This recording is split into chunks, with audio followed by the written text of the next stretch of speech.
Praise the lord, hallelujah, praise the lord, hallelujah. प्रभु आप सबको आशीष करें। जो दोषी है उसे दोषी कहना ही चाहिए और जो निर्दोष है उसे निर्दोष कहना चाहिए। इस बात पर काफी लोगों ने वीडियो रुकवाने की बात करी और क्या बोलना चाहिए कि दोष मत लगाओ ताकि तुम पर भी दोष ना लगाया जाए।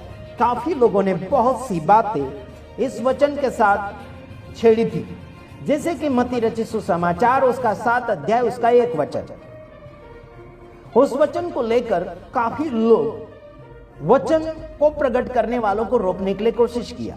किसी का दोष है तो दोष बताते हैं, उनको कहते हैं कि दोष मत लगाओ। आपका और मेरा काम नहीं है दोष लगाने का। मैं छोटे बड़े तमाम रेवरेंड, बिशप, सेवक, सेविका, संस्थापक, व्यवस्थापक और धार्मिक किताबों को पढ़ने वाले सारे लोगों को कहना चाहता हूं, हमारा काम है जो व्यक्ति दोषी है उसे दोषी बताना जरूरी है और जो निर्दोष है उसे निर्दोष ठहराना जरूरी है। Praise the Lord. इस वचन पर हम कुछ खुलासा करेंगे, लेकिन आपका अगर मन लगेगा तो जरूर इस वीडियो को पूरा ध्यान देकर देखना है और आपको इस वीडियो को ज्यादा से ज्यादा अपने दोस्तों यारों तक फैलाना है। आप सभी के भले के लिए हम इस वचन को सामने की ओर ला रहे हैं। अभी मैं आपको बताना चाहता हूं, पास्टर बजेंद्र सिंह दोषी थे या फिर निर्दोष थे। लोगों ने अलग अलग प्रकार के दोष उनके ऊपर लगाए। हालांकि जिस लड़की ने पास्टर बजेंद्र सिंह को जेल के सलाखों के पीछे यानी कि उम्र कैद की सजा में धकेल दिया है, उस बात को हम मद्देनजर ला रहे थे बीच में और अभी भी कुछ बातें इसमें छेड़ेंगे। पास्टर बजेंद्र सिंह बलात्कार केस में जो फंसाए गए हैं वो एक साजिश थी और वो उसमें दोषी नहीं था और दोषी नहीं है, फिर भी लोगों ने दोष लगाया। काफी भविष्यवाणी करने वालों ने भी अपनी भविष्यवाणी को सामने प्रकट नहीं कर पाए। जो पवित्र आत्मा में भरकर भविष्यवाणी करना चाहिए था, लेकिन उन्होंने भी भविष्यवाणी नहीं करी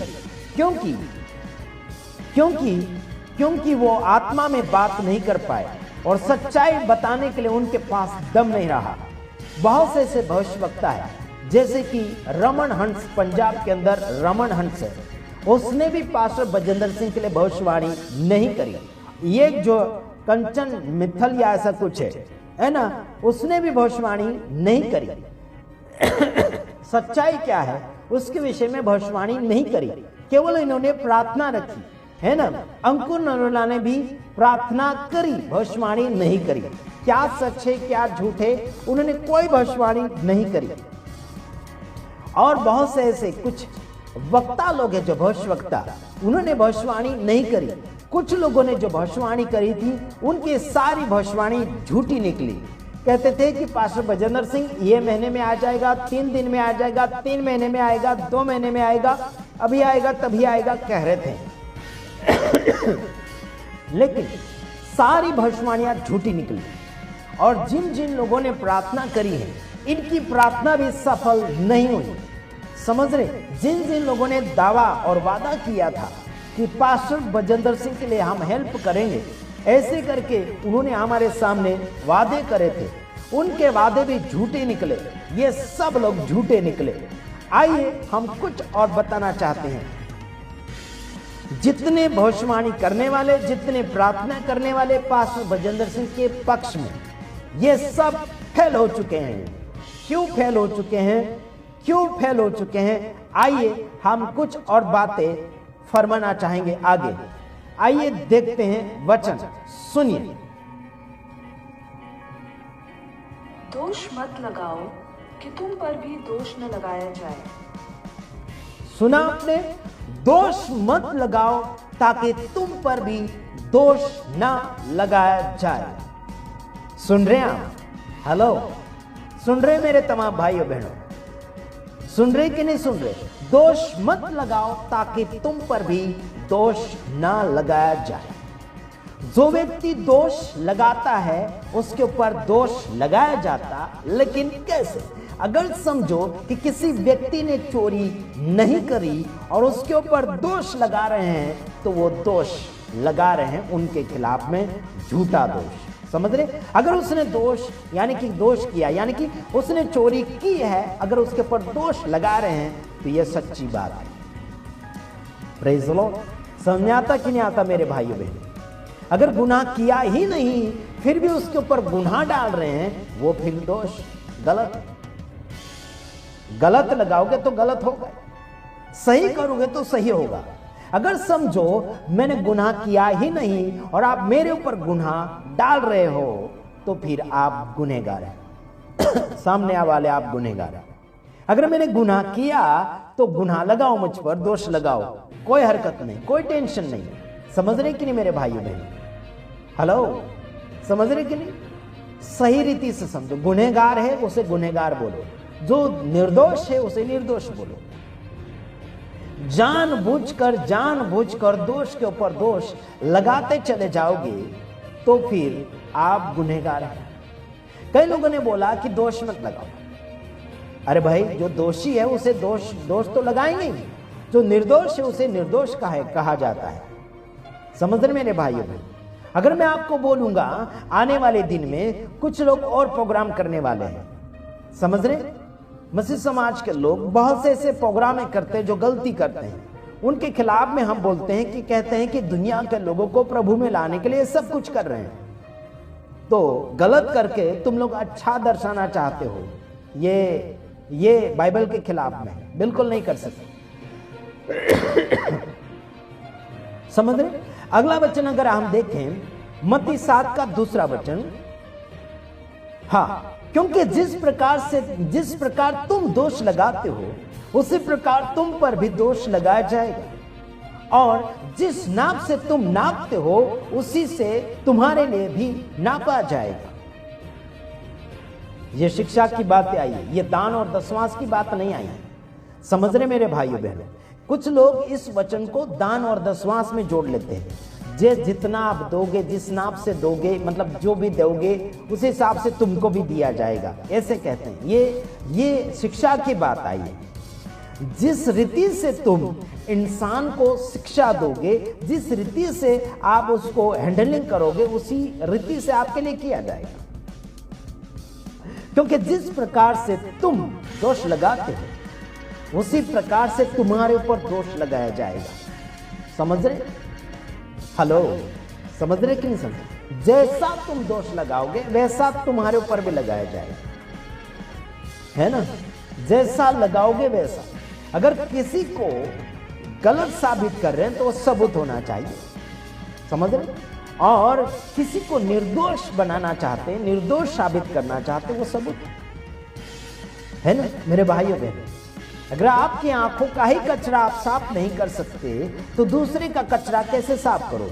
तीसरे वचन में, तू क्यों अपने भाई की आंख के तिनके को देखता है और अपनी आंख का लट्टा तुझे नहीं सूझता, नहीं दिखता?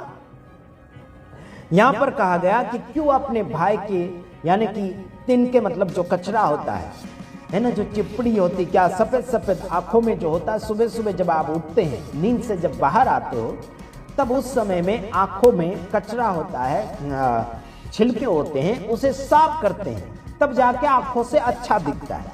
उसी प्रकार से मैं आपको बताना चाहता हूं कि अपने आत्मिक आंखों में, मतलब आत्मिक जीवन में, आत्मिक आंखों में आपका कचरा है और सामने वाले का कचरा आप निकालने के लिए कोशिश कर रहे हैं, उसके जीवन को आप सुधारने के लिए कोशिश कर रहे हैं, और अपना खुद का ही जीवन बर्बाद है, अपना खुद का ही आंखें खराब है अंदरूनी भाग से, आत्मिक जिंदगी से, तो दूसरे की जिंदगी को कैसे आप और मैं सुधार सकते हैं?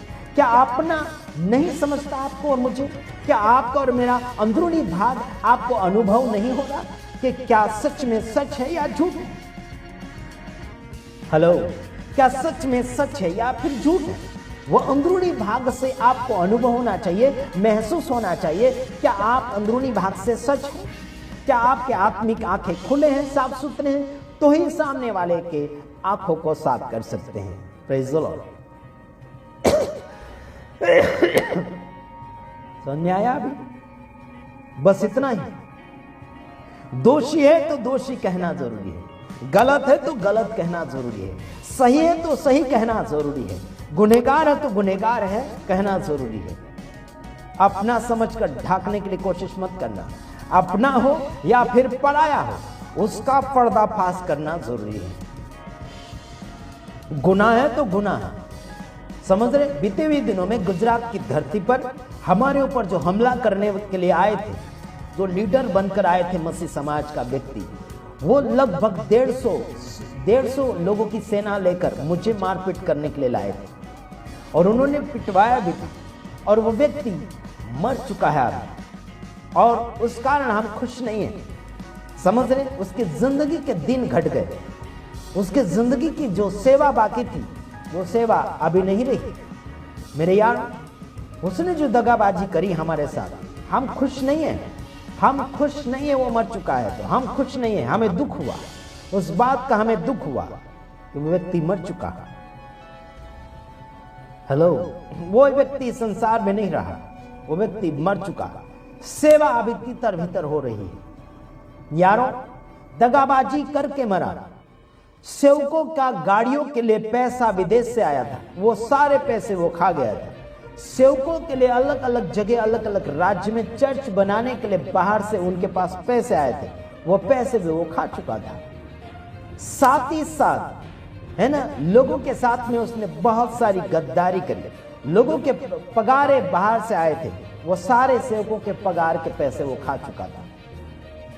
समझ रहे मेरे भाई, बड़ी ऐसी बीमारी उनको लगी थी, वो बच नहीं पाए।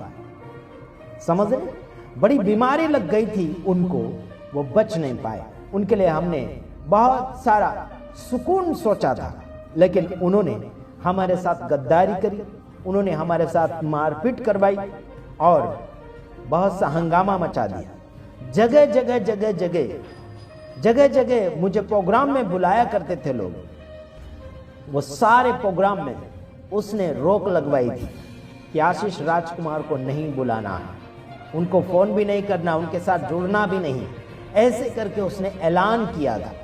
गुजरात के अंदर उनके साथ जितने भी जुड़े और जो मसीह समाज के लोग हैं, उन सबको उसने कहा था कि आशीष राजकुमार को बिल्कुल नहीं बुलाना मीटिंग के अंदर, है ना। गए साल बहुत सारी मीटिंगें हुई, एक भी मीटिंग के अंदर मुझे नहीं बुलाया गया और मैं गया भी नहीं। मुझे मालूम भी था प्रोग्राम कहाँ कहाँ हो रहा है, मुझे नहीं बुलाया गया। बिना आमंत्रण से, बिना बुलावे से मैं नहीं जाता, समझ रहे मेरे भाइयों बहनों। और मैं नहीं गया तो मेरा ही फायदा हुआ। क्या फायदा हुआ मालूम?